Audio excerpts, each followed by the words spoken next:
Hello everyone. I hope you're all doing well today. In this video, I'm going to discuss some of the most effective topics for learning English. These topics can significantly improve your listening and pronunciation skills.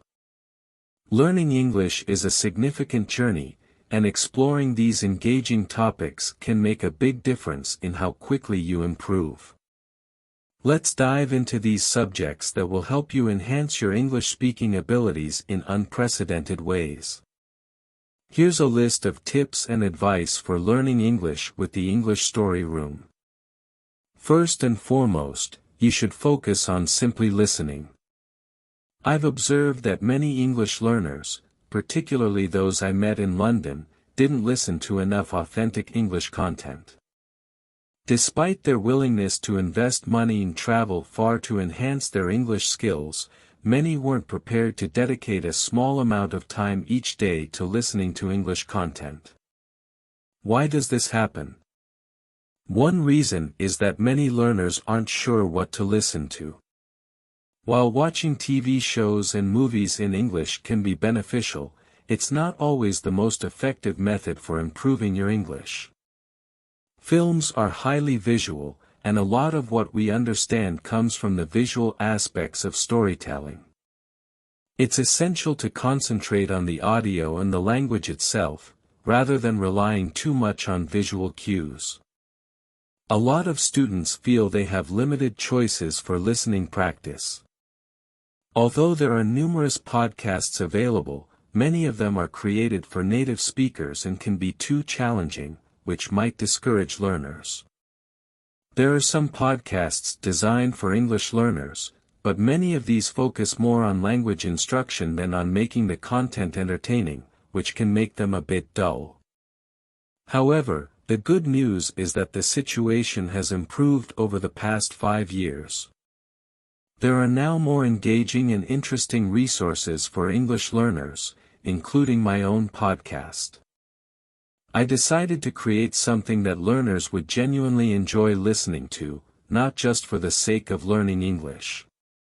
To keep listeners engaged, the content needs to be entertaining or intriguing. Otherwise, it can become a chore, making it difficult to maintain concentration. Listening to English for extended periods is incredibly valuable, but it can be challenging if you don't understand everything or if the material is too monotonous. I strive to make my podcast both entertaining and informative, aiming to hold your attention with topics that I find interesting. My goal is to make you feel involved and engaged with the content. By exposing yourself to a lot of English in this way, you'll be able to acquire the language in various contexts. Now, let's delve into Stephen Krashen's language acquisition theory. This theory is highly regarded among language learning experts and forms the basis of much of our understanding about learning and teaching English. Krashen proposed 2 methods for developing language skills: language acquisition and language learning. Language acquisition is a subconscious process where both adults and children learn a language passively by engaging with it. The key is to focus on understanding the overall message rather than fixating on specific language items. When you listen to "Learn with Lucy," for instance, the focus should be on comprehending the meaning rather than dissecting the exact language used. You might not immediately realize that you're learning new language elements, but this passive acquisition enhances your existing knowledge. In contrast, language learning involves focusing on specific language forms, such as studying grammar rules. This process typically requires instruction from a teacher or a grammar book. While studying grammar is undeniably important, it can often be rigid, tedious, and abstract compared to the natural way we learn languages as children. This method doesn't quite replicate the subconscious acquisition of language that occurs from simply engaging with it to understand a message. To effectively learn English, it's crucial to incorporate both aspects into your routine. This means not only studying grammar rules in a structured manner but also engaging with the language in authentic and meaningful contexts. Ideally, immersing yourself in English through real-life experiences, like working in an English-speaking environment, can be incredibly effective. If that's not feasible, my podcast can serve as a substitute. Although it's not the same as working in an English-speaking environment, following and engaging with the content regularly can help you acquire a substantial amount of English. Listen to the podcast regularly, strive to follow along, and find enjoyment in the process. This consistent exposure will contribute to your language acquisition as described by Krashen.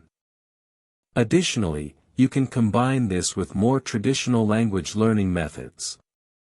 Outside of listening to the episodes, you can engage in formal language study from books or classes, using the podcast as a supplementary tool. Study specific language elements and then listen for them in the podcast. For example, if you're studying verb tenses, pay attention to how they are used in the podcast. You can also use the podcast as a study tool in a more interactive way. Utilize transcripts by reading them, checking new words in a dictionary, and noting their usage, including grammatical context and pronunciation. You might even try transcribing sections of episodes yourself to identify gaps in your understanding. If you're interested, you can also contribute to transcript collaborations for my channel. Writing transcripts is a great way to enhance your English while helping me provide better content for my listeners. In summary, enjoying English spoken stories as part of a balanced approach to learning is essential. Combine this with formal study to achieve a comprehensive learning experience. While you don't have to follow all these steps, being mindful of the language you hear and trying to notice specific words and structures can be beneficial.